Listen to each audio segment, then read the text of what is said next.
चलिए hello students, good morning. Start करते हुए चले।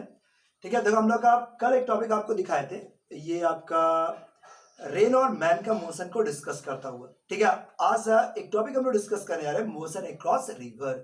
ठीक है, बस कोई स्विमर है, कोई नदी को पार कर रहा है, तो उसके बारे में जो फैक्ट, अलग अलग फैक्ट है, हम लोग उस टॉपिक को डिस्कस करेंगे। कल जो टॉपिक था वो रिलेटिव वेलोसिटी पर, और आज जो टॉपिक पढ़ रहा है वो नेट वेलोसिटी पर बेस्ड। ठीक है, वो रिलेटिव वेलोसिटी का था और ये नेट वेलोसिटी पर बेस्ट टॉपिक को डिस्कस करते हुए चले।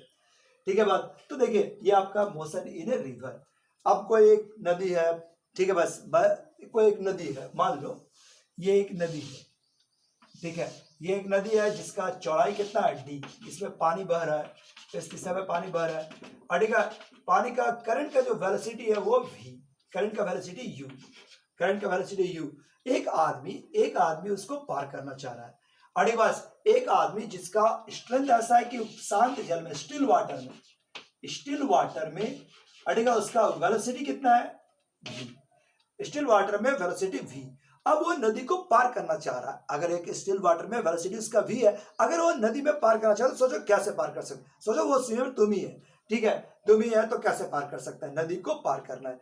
ठीक है, नदी में अगर उसको मूव करना है तो कैसे कैसे कितना तरीका से जा सकता है। एक साथ हो सकता है कि वो इसी दिशा में चलना शुरू कर, इसी दिशा में चले, कितना तरीका से चल सकता है।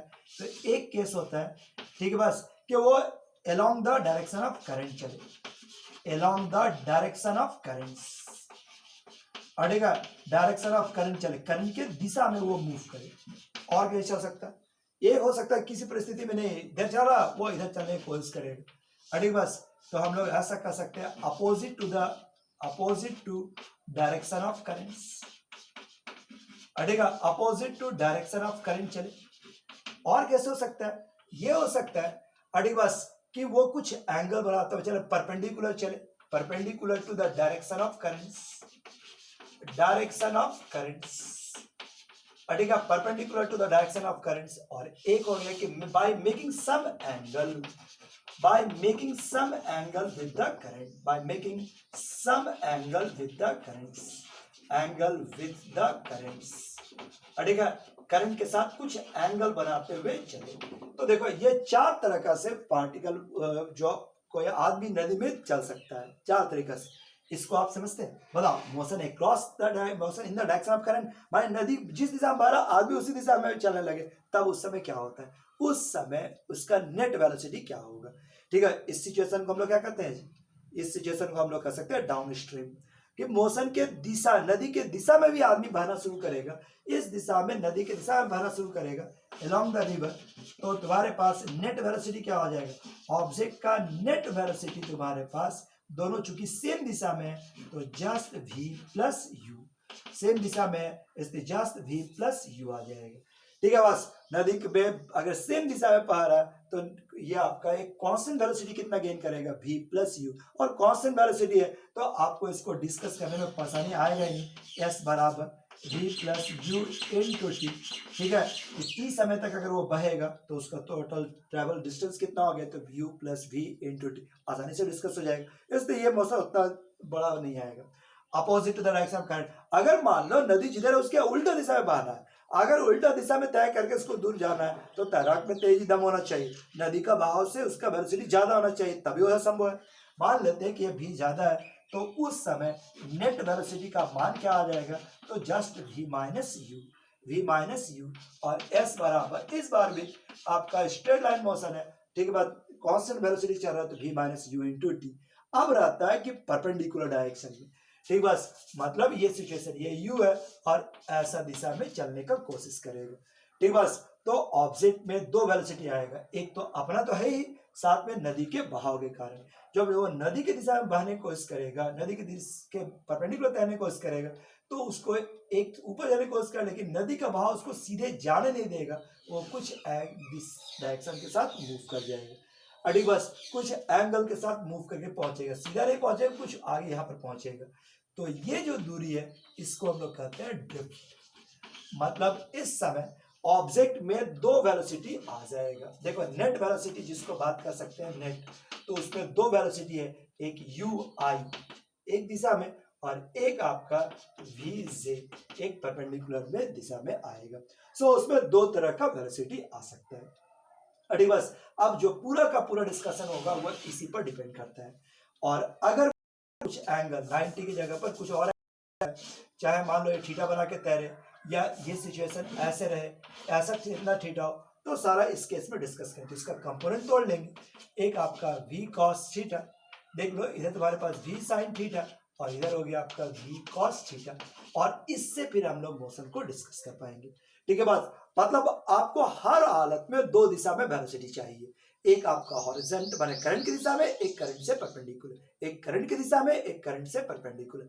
करंट के दिशा में जो वेलोसिटी होगा वो ड्रिफ्ट का काम करेगा, और जो परपेंडिकुलर दिशा में जा होगा वो नदी को पार करने का कोशिश करेगा। हम दिमाग में बात बैठा लो कि जो परपेंडिकुलर दिशा में होगा उसी से नदी पार किया जा सकता है, और जो सामने की नदी के दिशा में जो वेलोसिटी होगा वो आपका ड्रिफ्टिंग है, उस दिशा में उतना दूरी वो बहा, वो उस दूरी में उतना दूरी वो बहा।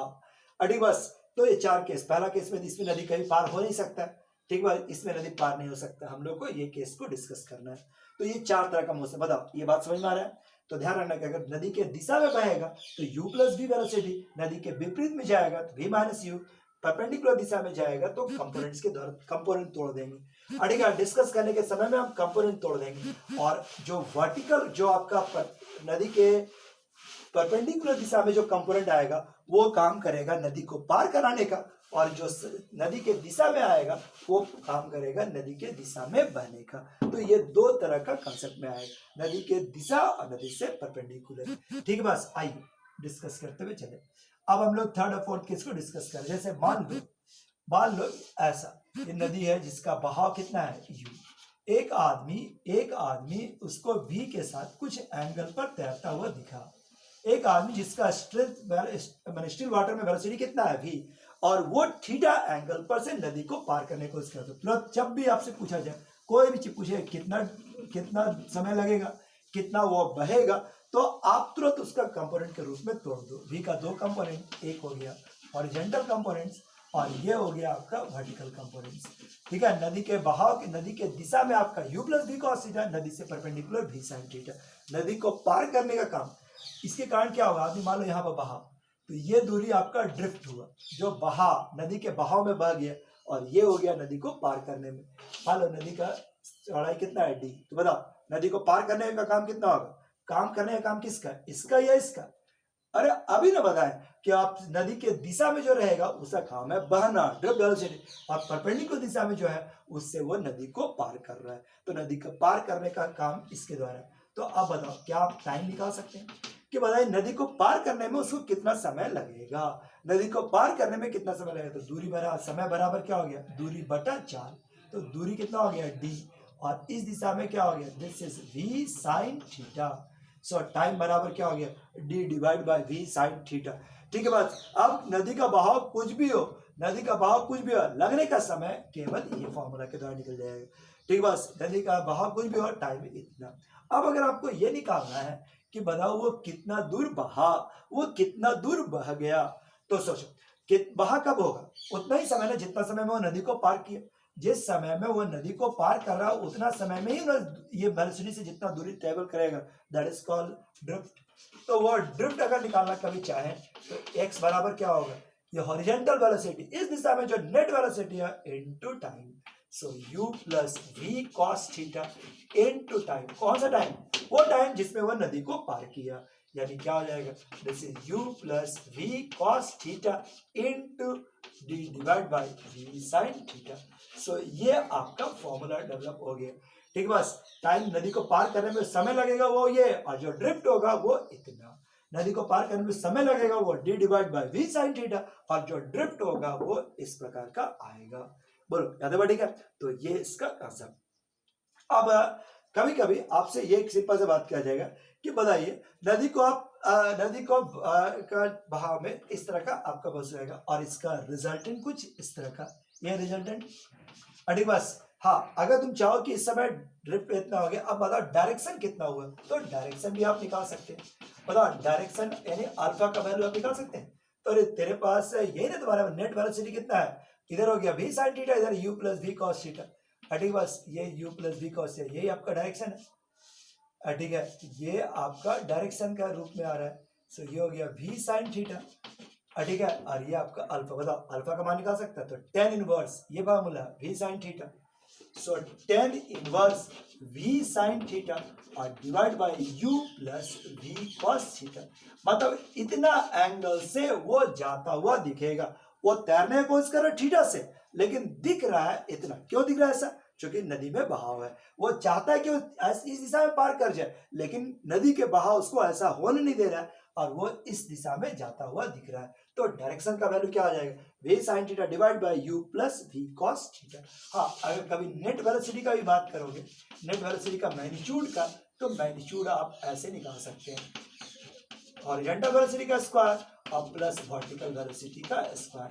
तो ये आपका कुछ फॉर्मूला आता चला गया। ये आपका टाइम, नदी को पार करने में कितना समय लगेगा, कितना वो ड्रिफ्ट होगा, कितना उस डायरेक्शन में होगा और कितना नेट वेलोसिटी महसूस किया जाएगा। ठीक, बस ये उसका कुछ कंसेप्ट है जो आप आसानी से हैंडल कर सकेंगे।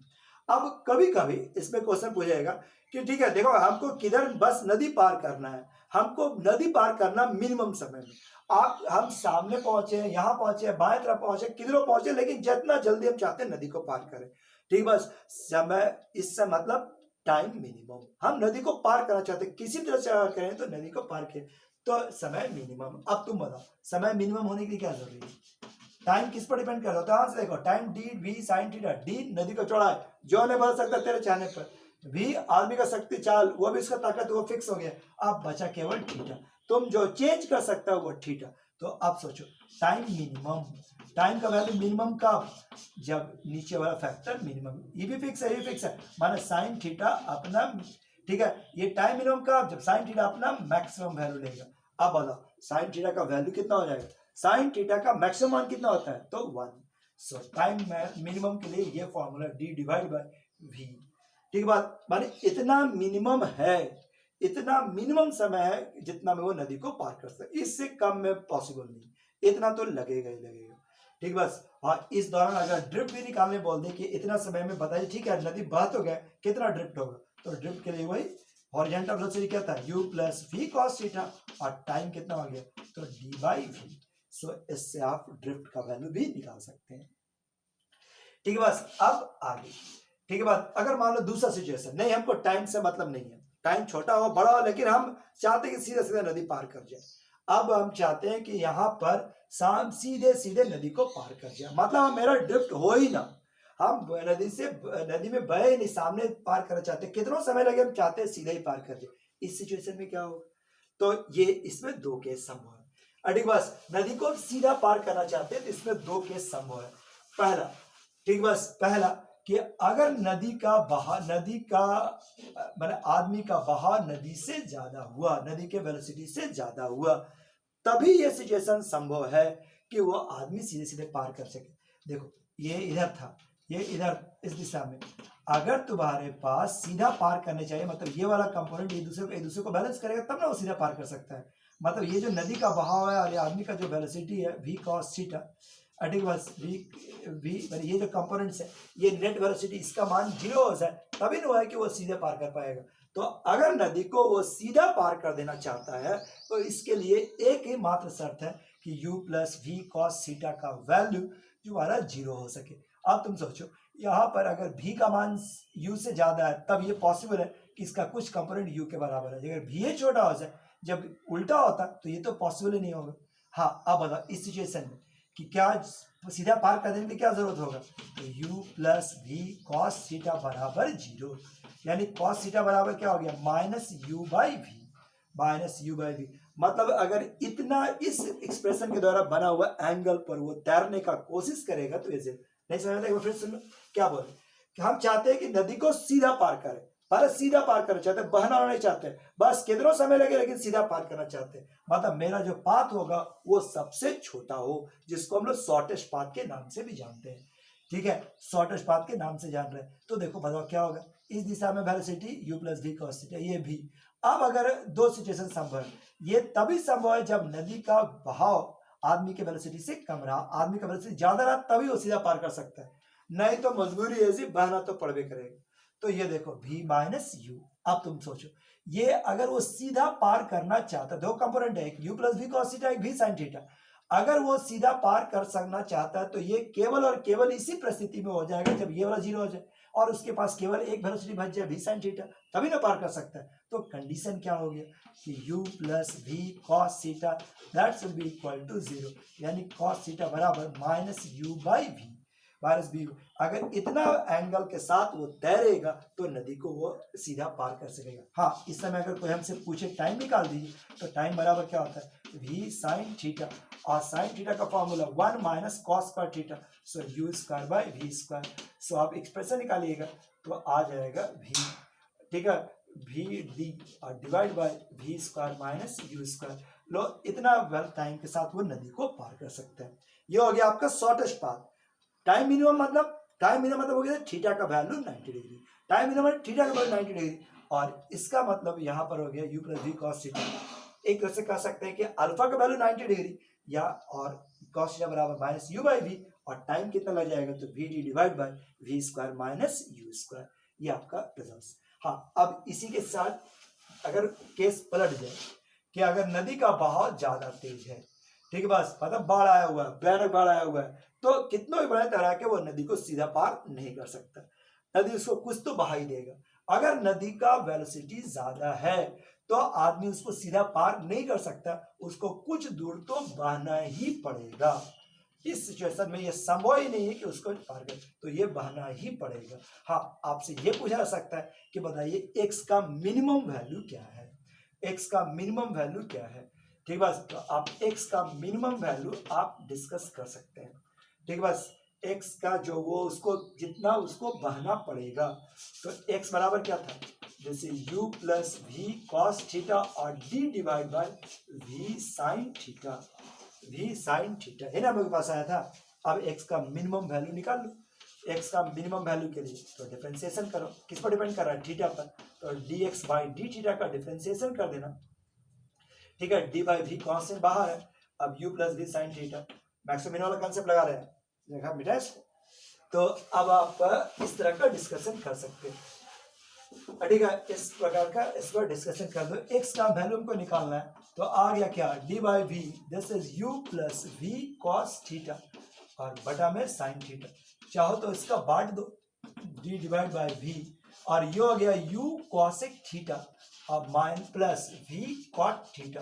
लीजिए, अब आप इसको डिफरेंशिएट करो, dx by d theta, so this is d by v, और अब आप इसको डिफरेंशिएट करो, क्या आ जाएगा जी, u कॉसेक थीटा का वैल्यू माइनस कॉट थीटा और कॉसेक थीटा, डिफरेंशिएशन कर रहे हैं, ये हो गया भैया, कॉसेक का हो गया कॉट का हो गया minus cosec square theta, for maximum minimum that will be equal to 0। So क्या आ जाएगा, minus u cot theta minus u cot theta cosec theta is equal to this is v cosec square theta, ठीक बस, एक cosec cosec cancel हो गया, ठीक बस, तो आपका क्या आ जाएगा, ये कॉट थीटा और ये कॉसेक थीटा, कॉस थीटा मतलब cos theta by sine theta, और ये हो गया v बाई साइन थीटा। लीजिए, ये sine theta cancel, so cos theta का वैल्यू क्या आ गया, माइनस v बाई यू। लीजिए, आपका कॉस थीटा का वैल्यू आ गया, तो क्या आप इससे आप x का वैल्यू निकाल सकते हैं, सो x बराबर क्या आ जाएगा, this is v by v, u plus v, ठीक है बस, u plus v cos theta का वैल्यू कितना है, माइनस v बाई यू, और साइन थीटा का वैल्यू निकाल लोगे तो minus v square by u square, और अब आप इसका एक्सप्रेशन डिस्कस कर दीजिए, तो डी बाई वी, ठीक है बस, ये आपका क्या हो जाएगा, u square minus v square, और नीचे हो गया u into root under u square minus v square, इससे काट लो तो ये वैल्यूज क्या हो जाएगा, u square minus v square. So formula बनकर तैयार हो गया, दिस इज यू, ठीक है, ये यू ऊपर जाएगा, सॉरी, सो क्या तैयार हो गया, this is d u by v into root under u square minus v square, मतलब इतना दूरी उसको बहना ही पड़ेगा। इसका न्यूमेरिकल अलग से प्रैक्टिस का जरूरत नहीं है, हम क्वेश्चन भेज देंगे, उसको आप आराम से बना लीजिए, ठीक है, इतना काफी है, थैंक यू।